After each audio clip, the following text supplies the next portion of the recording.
இந்த நாட்டில் தேர்தல் எல்லாம் நிக்க கூடாதுயா. 3 தேர்தலில் நின்றுருக்கேன். நான் செஞ்ச பாவம்லாம் அதிலே தின்னுட்டேன்.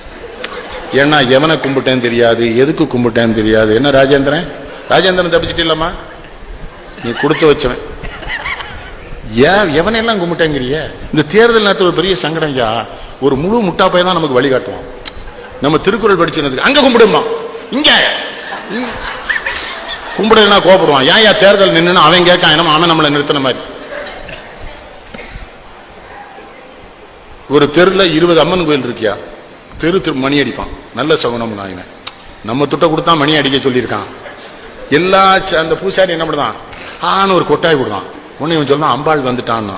நான் சொன்னேன் நுரையீரலுக்கு காத்து போலேன்னா தான் கொட்டாய் வரும்னா. ஓ மூடியா, அதானே உண்மை. நுரையீரலுக்கு காத்து போலேன்னா என்ன மணி கண்டேன். சரி நம்ம அம்மனெல்லாம் கும்பிட்டாச்சு. இவன் பாதி கண்ணில் ஊதிய போட்டு எல்லாம் பண்ணி. இந்த கிறிஸ்தவ நண்பர்கள் வந்து சும்மா இருக்கானா. பிஷப்பை பார்த்தீங்களான்னா பார்க்கல. எதுக்குன்னா அவர்கிட்ட 10,000 ஓட்டு இருக்குன்னா. அப்போ சாயங்காலம் போய் வாங்கிட்டு வந்துடுவோமே. நீ உருப்படவே மாட்டாங்க. இருக்குன்னு சொன்னா வாங்கிட்டு.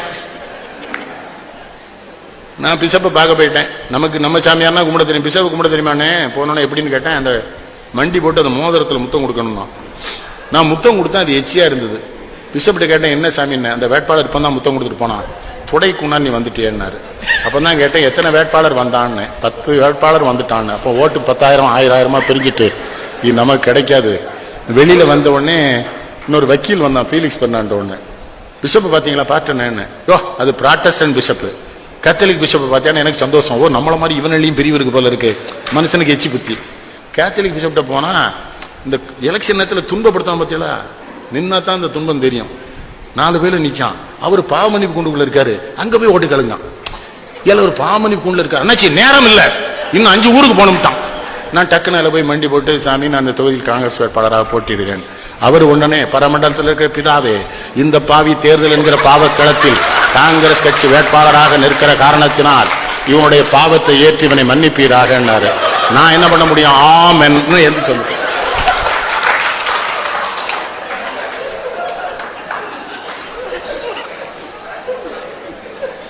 அதோட உடல் ஐயா இன்னொரு கட்டடத்துக்குள்ள கூட்டு போனா ஒரு சின்ன லைட் எரியுது. அங்க எத்தனை பேர் இருக்கானே தெரியல. ஆம்பளையும் பொம்பளையுமா உட்கார்ந்து இருக்கான். ஏசு வருகிறார், ஏசு வருகிறார். நான் சொன்னேன் அவருக்கு தான் நம்ம தொகுதியில ஓட்டு இல்லையே, அவர் ஏன் வர? அங்கே ஒருத்தர் சும்மா இல்லையா. திடீர்னு என்ன பண்ணானுவா, ஆலே லூஜா ஆலே லூஜான்னா பாதரி கூட வந்தல 2 பேருக்கு வேட்டியில ஒண்ணுக்கு போய் என்ன சத்தம் போனா இருட்டுலங்க. உங்களை சிந்திக்க வைப்பதற்காக இந்த செய்திகளை சொல்லுகிறேன். இது தேர்தலா? யோசிச்சு பாருங்க. முஸ்லிம் நண்பர்கள் சும்மா இருந்தானா பள்ளிவாசல கொண்டு வச்சு அவனாவே எனக்கு ஒரு குல்லா போட்டு ஒரு 5 கிலோ பூந்தியை வாங்கி அவன் பாட்டுக்கு ஓதுறான். நம்ம பையா சொல்றான் தொக்க ஓதுறானா ஜெயிக்க ஓதுறானே தெரியல. என்ன சரி விடு. அவனும் பாருங்க உருது பேசுற முஸ்லீமுக்கு ஒரு பள்ளிவாசல், தமிழ் பேசுற முஸ்லீமுக்கு அங்கேயும் பேதம். மனிதன் மாறிவிட்டான், மதத்தில் ஏறிவிட்டான். கண்ணதா இன்பமும் துன்பமும் இயற்கையின் நியதியினர். ஏற்றத்தாழ்வுகள் மனிதனின் ஜாதி. பாரில் இறைவன் படைத்ததையெல்லாம் பாவி மனிதன் கெடுத்து விட்டானேனார். மதத்தில் அதான அது. தேர்தலுக்கும் மதத்துக்கு என்னையா சம்பந்தம்?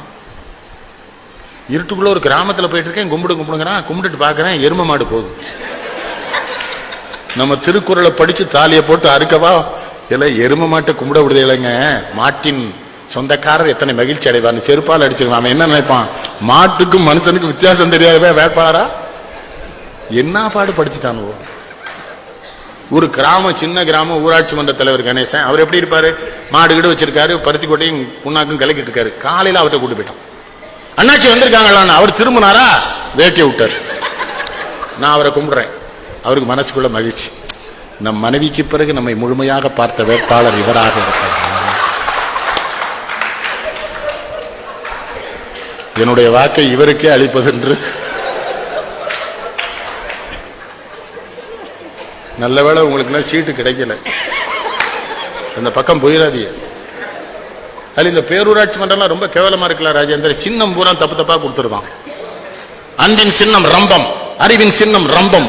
ரம்பமும் அன்பும் என்னடா சம்பந்தம்? பண்பின் சின்னம் ரம்பம், பாசத்தின் சின்னம் ரம்பம் தானே. அட சண்டாள பயலு சொல்றனா இல்லையா?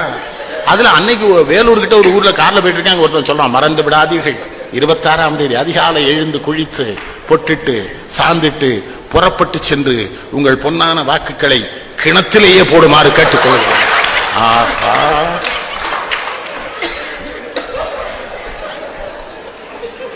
உலகத்திற்கு ஞானம் தந்த நாடு இந்தியா என்று பெருமை பேசுகிறோம். ஆனா உள்ளூர்ல ஒரு தேர்தல் நம்ம இவ்வளவு கேவலப்படும்.